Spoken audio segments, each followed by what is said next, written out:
ಎಲ್ರಿಗೂ ನಮಸ್ಕಾರ. ಇವತ್ತು ಪೊಲೀಸ್ ಇಲಾಖೆ ಶಕ್ತಿ ಹೀನರ ಮೇಲೆ ಮಾತಾ ಬಲ ಪ್ರಯೋಗ. ಯಾಕೆ ಇವತ್ತು ಶಕ್ತಿಯ ಮೇಲೆ ಬಲ ಪ್ರಯೋಗ ಅಂದರೆ, ಇವತ್ತು ಯಾರಾದರೂ ಒಬ್ಬ ಸಾರ್ವಜನಿಕ ಅಥವಾ ಇವರು 2 ನಿಮಿಷ ಅರಸತಡೆ ಮಾಡಿದರೆ ಇವರ ಆಕ್ರೋಶ, ಇವರ ಆವೇಶಭರಿತ ಮತ್ತು ಅವರ ಮೇಲೆ ಇಮಿಡಿಯೇಟ್ಲಿ ಎಫ್ ಐ ಆರ್ ಆಗ್ತಾರೆ.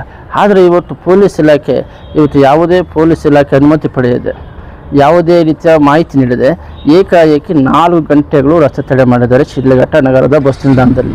ಪೊಲೀಸರು ಏನು ಮಾಡ್ತಾಯಿದ್ದಾರೆ?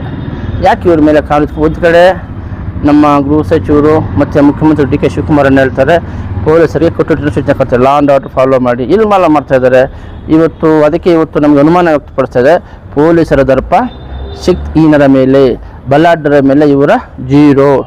ಯಾಕಂದರೆ ಬಲಾಢ್ಯರ ಮೇಲೆ ಇವರ ಅಧಿಕಾರ ನಡೆಸೋಕ್ಕಾಗುವುದಿಲ್ಲ. ನಾನು ಮಾನ್ಯ ಪೊಲೀಸ್ ಜಿಲ್ಲಾಧೀಶರಿಗೆ ವಿನಂತಿ ಮಾಡ್ತೇನೆ, ಯಾಕೆ ಕಾನೂನು ಸುವ್ಯವಸ್ಥೆ ಏನಾಗ್ತಾಯಿದೆ? ನಿಮ್ಮ ಪೊಲೀಸ್ ಇಲಾಖೆ ಯಾರೋ ಒಬ್ಬ ಬಂದು ರಸ್ತೆ ತಡೆ ಮಾಡ್ತಾರೆ ಅಂದರೆ ನಿಮ್ಗೆ ಮಾಹಿತಿ ಇರಲ್ವಾ? ಏಕಾಏಕಿ ಬಂದು ಯಾವುದೇ ಪೊಲೀಸ್ ಇಲಾಖೆ ಅನುಮತಿ ಪಡೆಯದೆ ಏಕಾಏಕಿ 12 ಗಂಟೆಯಿಂದ 3 ಗಂಟೆವರೆಗೂ ರಸ್ತೆ ತಡೆ ಮಾಡಿದ್ದಾರೆ ಅಂದರೆ ಇಷ್ಟು ಸಾರ್ವಜನಿಕರಿಗೆ ಅಡ್ಡಿ ಆಯಿತು, ಇಷ್ಟು ಜನರಿಗೆ ತೊಂದರೆ ಆಯಿತು. ಇದಕ್ಕೆಲ್ಲ ನೇರ ಹೊಣೆ ಯಾರು? ಹಾಗಾಗಿ ಪೊಲೀಸ್ ಇಲಾಖೆ ಯಾರು ಕಾನೂನು ಕೈಗೆತ್ತಿಕೊಳ್ತಾರೋ, ಯಾರು ಕಾನೂನು ವಿರೋಧ ಚಟುವಟಿಕೆಗಳು ಪಾಲ್ಗೊಳ್ತಾರೋ ಏಕಾಏಕಿ ನಿರ್ದೇಶನ ಕ್ರಮ ಕೈಗೊಳ್ಳಬೇಕು.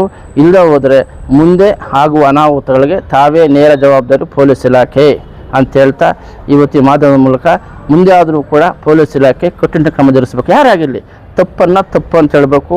ಕಾನೂನು ವಿರೋಧಿ ಚಟುವಟಿಕೆಗಳು ಮಾಡಿದಾಗ ಅವ್ರ ಮೇಲೆ ನಿರ್ದೇಶನ ಕ್ರಮ ವಹಿಸಬೇಕು. ಹೋರಾಟ ಸಂವಿಧಾನಬದ್ಧವಾದಂಥ ಎಲ್ರಿಗೂ ಒಕ್ಕಿದ. ಆದರೆ ಸಂವಿಧಾನಬದ್ಧವಾದಂಥ ಹೋರಾಟ ಯಾವ ರೀತಿ ಮಾಡಬೇಕು ಅಂತಕ್ಕಂಥದ್ದನ್ನು ಸ್ಪಷ್ಟವಾಗಿ ಕಾನೂನಲ್ಲಿ ಹೇಳಿದೆ. ಯಾರಾದರೂ ಜನಸಾಮಾನ್ಯರು ಏನೋ ತಪ್ಪು ಮಾಡಿದ್ರೆ ನೀವು ಬಿಡ್ತೀರಾ? ಇಮಿಡಿಯೇಟ್ಲಿ ಕೇಸ್ ಹಾಕ್ತೀರಿ. ಆದರೆ ನೀವು ಯಾಕೆ ಬಿಡ್ತಾ ಇಲ್ಲ? 4 ಗಂಟೆ 5 ಗಂಟೆ. ಮತ್ತು ಇನ್ನೊಬ್ಬರು ಆ ಹೋರಾಟದಲ್ಲಿ ನಮ್ಮ ಸಹೋದರರು ಹೇಳ್ತಾರೆ, MLA ದೂಷಣೆ ಮಾಡ್ತಾರೆ. ಒಂದು ಕಡೆ MLA ಹತ್ರ ಬೆಳಗ್ಗೆ ಆತನೇ MLA ಮನೆ ಹತ್ರ ಹೋಗಿ ನೀವು ಚೆನ್ನಾಗಿ ಮಾತಾಡ್ತೀರಿ, ಇಲ್ಲಿ ಬಂದು ಮಾಧ್ಯಮಗಳ ಮುಂದೆ ನೀವು ಪಕ್ಕದಲ್ಲಿದ್ದು ಮಹಿಳೆಯರ ಬಾಯಲ್ಲಿ MLA ಬಯಸ್ತೀರಿ. ಇದು ನಿಮಗೆ ಶೋಭೆ ತರೋದಿಲ್ಲ. ಯಾಕಂದರೆ ನೀವು ನೇರವಾಗಿ ದಿನ MLA ಹತ್ರ ಇರ್ತೀರಿ, ನೀವು ಹೇಳ್ಬೋದಾಗಿತ್ತಲ್ಲ.